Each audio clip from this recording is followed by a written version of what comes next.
Hey, welcome to another storage check video. In today's video, I have my system control behind me. There's some rather unique stuff to do with FTSR, and I'm just going to get straight into it. So, as you can see here, you've got your normal stuff this side, the things you'd like to know what your system's doing, like are you safe to relog and leave the area, is your overflow full, is your empty box storage okay. Now the number over here, we can ignore that for a second. As you can see, reset them. Now, this is the control panel behind everything. So these are all the levers for what's currently going on. So if I was to say, oh, the MIS is on, you'll see that non-stackable sorter. Yeah, no, I got that confused. I was looking at the one over there. But I switched these around a few days ago. That's why I thought that was the MIS. But yeah, that's a non-stackable sorter. And then let's say we want to go with the actual MIS. You'll see multi-item sorter turns on. So that's how that would work. And obviously I won't be turning these on. They'll be linked to the actual sorters and stuff. Now here I have a few warnings and funny things that just to add a bit of funniness to it. So we have empty box storage is under 10% full. All FTSR requests will be denied, and that's because FTSR will always prioritize the storage before itself. Then you've just got a 50% warning and 100%, which just means all the boxes that will be sent won't go in, so they'll be put into lava or something. Now I love this one. Overflow full. All items will spontaneously combust. Again, same thing as it being full, it'll just go into fire, but I thought having a spontaneously combust would look funny. And then you've got a 50% warning, and under 10% no problems detected. Yeah, cool. Then you've got a light for FTSR request is processing.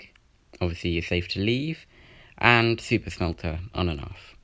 Well, not on and off, but it tells you if it's working or not. And then up here you've got your splitter, unloading array, non-stackable sorter, multi-item sorter, chest, and bulk haul. So that's pretty basic stuff. Now here, this number that gets displayed here is how many times a request has been sent. So if I add one number, you'll see it will go up to 1. It looks a bit glitchy, but you'll see why later. So yeah, now it's at 1, and then obviously it would go to 2, 3, 4, and so on. The idea of this is so I can see how many times FTSR was used during my AFK session, because if it gets used too much, then that's not great, and I need to limit how much that farm needs to request. So, obviously, I showed you this before, but the reset button is right there. Resets it to 0. Now, over here, we have some rather cool stuff. So, you may notice on my little warning panel here, there's not really anything about FTSR, except the empty box storage and that processing one. So what happens if FTSR has a problem? Well, that's where error codes come in. So all of these here, error codes, I have 1 through 9 because there are 9 things that could possibly go wrong. Now, I do want to mention this first. That does not mean FTSR is unreliable. These are just things that if you were to unload it or the game was to lag at a specific time, something might go wrong. And these aren't major things, these are just tiny things that would take a minute to fix. So if any error code is on, I'll just put error code 5 on. FTSR will just shut down entirely, because obviously if it's a small problem, that's okay, but we don't want any more problems. And as you can see here, we've got E5, which means error 5. Now that would relate to a little chart, I'll put it on the screen now. And you'd look at that chart and see, that's what the problem is, let me go fix that. What's cool is this doesn't need a reset. If it gets turned off, it just automatically resets. Now, a cool little thing about it is if I had a few numbers here, so a few requests, let's say about 3. There you go, 3 requests. This will always overwrite that, always take priority.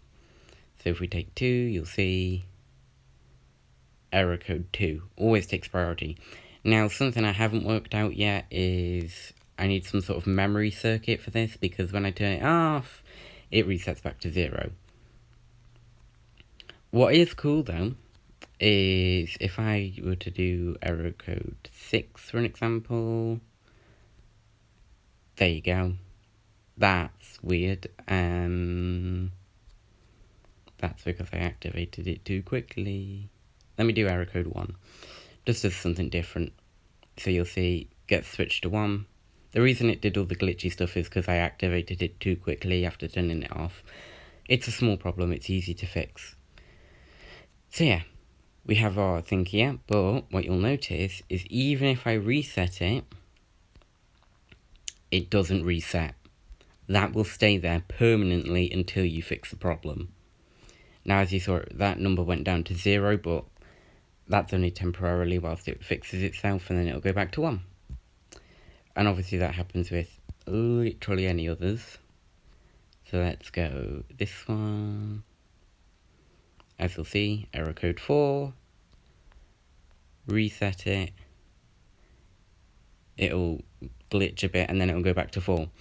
Now that's only because we're using signal strength other than segment displays here. That's why it does the glitchy stuff, because there's not really any good way to time it.